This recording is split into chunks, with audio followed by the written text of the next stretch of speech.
Want to change the color in your photo? Here's how to replace it with a new hue in BeFunky. First, open your image in the BeFunky editor. On the left toolbar, select the Replace Color tool.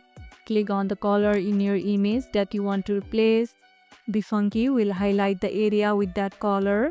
Now, choose the new color you want to replace it with from the color picker. Adjust the slider to fine-tune the replacement, ensuring the new color blends seamlessly. Once satisfied, hit apply to finalize the change.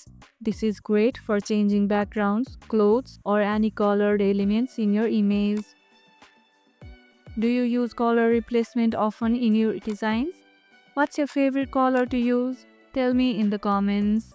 If this video helped, hit the like button, share it, subscribe, and leave a comment. Thanks for watching, and I'll see you in the next one.